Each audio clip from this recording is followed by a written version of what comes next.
ফুল দিয়ে কথা জানার জন্য অনুরোধ করছি।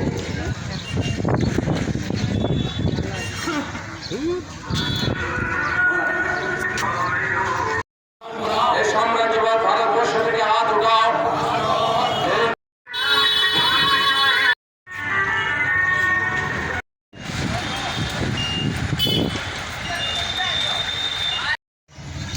রাজ্য পুলিশ সদস্য কংগ্রেস দীপক করছেন। জেলা সম্পাদক মন্ডলীর মধ্যে যারা আছেন কংগ্রেস বিজয় কিরণ, কংগ্রেস নিরোধের সিনহা, কংগ্রেস অশোক মিশ্র, আমাদের নারী আন্দোলনের যারা আছেন তাদের সকলকে পুষ্প দিয়ে প্রত্যাচারের জন্য অনুরোধ করছি। আমাদের পার্টির মহকুমা সম্পাদক মন্ডলী যারা আছেন কংগ্রেস আশিস দত্ত, অরূপ মজুমদার, পার্টির অন্তর্ভুক্ত তাদের দাবি ছিল 8 ঘন্টা কাজ, 8 ঘন্টা বিশ্রাম, 8 ঘন্টা আনন্দ। সে সময় শ্রমিকদের কোনো কাজের সময় ছিল না, তাদের বিশ্রামের জন্য কোনো সময় ছিল না, তাদের আনন্দ উপভোগ করবার কথা তো প্রশ্নই আসে না। এরকম এক পরিস্থিতিতে পৃথিবীর আন্তর্জাতিক শ্রমিক তারা বিভিন্ন সময় বিভিন্ন যে আন্দোলন তারা সংগঠিত করেছিলেন তার এক সংগত রূপ পেয়েছিল 1 মে এ মার্কেটে। এবং এই লড়াই যখন তারা সংগঠিত করছেন আপনারা জানেন সেই আন্দোলনের পর সেই সময়কার মার্কিন শাসক পর্বত ছাপিয়ে পড়ে খুন করেছিল শ্রমিক নেতাদের।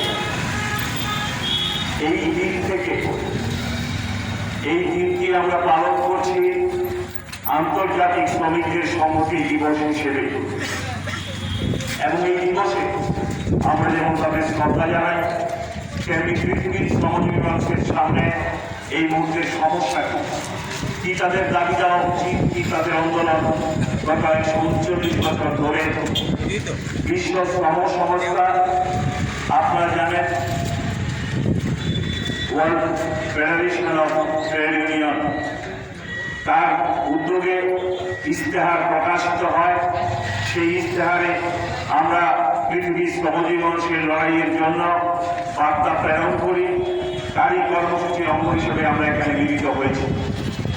আমি শুরুতে পৃথিবীর দেশে দেশে সাম্রাজ্যবাদের বিরুদ্ধে লড়াই করতে গিয়ে এবং বর্তমান সময়তে প্যালেস্টাইনের উপর ইসরায়েলি হানাদার বাহিনী এবং একইভাবে গত 3 বছর ধরে রাশিয়া ইউক্রেন যুদ্ধের নামে যে অসংখ্য নিরীহ মানুষকে খুন করা হচ্ছে, মারা যাচ্ছেন, এই যুদ্ধ যারা লাগিয়েছে তারা চান গোটা পৃথিবীতে যুদ্ধ থাকুক, তাদের অস্ত্র বিক্রি বাড়ুক, আর শ্রমজীবী মানুষ তাতে আরো বেশি দুর্দশাগ্রস্ত হোক। এবং এই কারণে এতগুলো জীবন বলিদান করতে হয়েছে। আমি তাদের প্রতি বিশেষভাবে সংহতি জানাচ্ছি।